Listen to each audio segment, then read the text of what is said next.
na ikiwa Baali ndiye mungu, mfuateni yeye. Nao manabii wa Baali nao wakaomba, asubuhi adhuhuri, Baali awasikie. lakini hapakuwa na jibu lolote.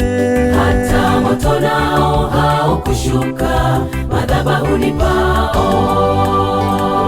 Eliya akawaambia, huenda amelala, mwamsheni huyo Mungu wenu, labda atajibu. Hata wakajikata na visu, damu ikawatoka. Ikawa jioni ilipofika, hapakuwa na jibu. Eliya akawaambia, huenda amelala, mwamsheni huyo Mungu wenu, labda atajibu. Hata wakajikata na visu, damu ikawatoka. Ikawa jioni ilipofika, hapakuwa na jibu.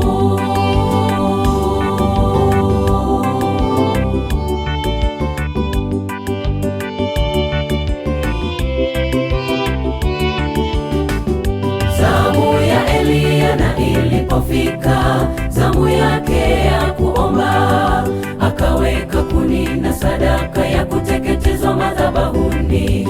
Akaliita jina lake Mungu, Mungu wa mbinguni, na ijulikane wewe ndiwe Mungu katika Israeli. Nao moto ukashuka madhabahuni pale, vumbi hata nayo maji, sadaka ikateketea. watu wote nao wakamkiri Mungu wa mbinguni, wakasema, huyu ndiye Mungu, Mungu ni mkuu. Hakika Mungu akainuliwa, wakashuhudia, asiyelala wala hakawi, ujibu kwa wakati.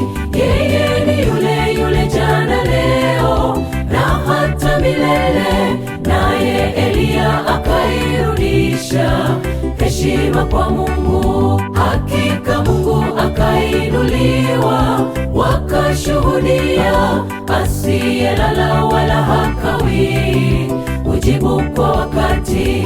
Yeye ni yule yule jana, leo na hata milele. Naye Eliya akairudisha heshima kwa Mungu.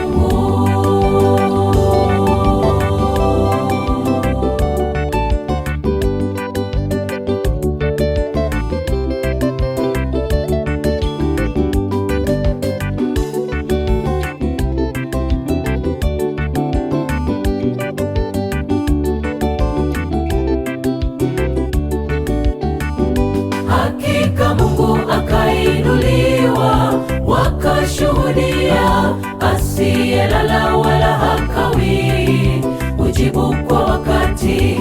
Yeye ni yule yule jana, leo na hata milele. Naye Eliya akairudisha heshima kwa Mungu. Hakika Mungu akainuliwa, wakashuhudia, asiyelala wala hakawi, ujibu kwa wakati. Yeye ni yule yule jana, leo na hata milele. Naye Eliya akairudisha heshima kwa Mungu.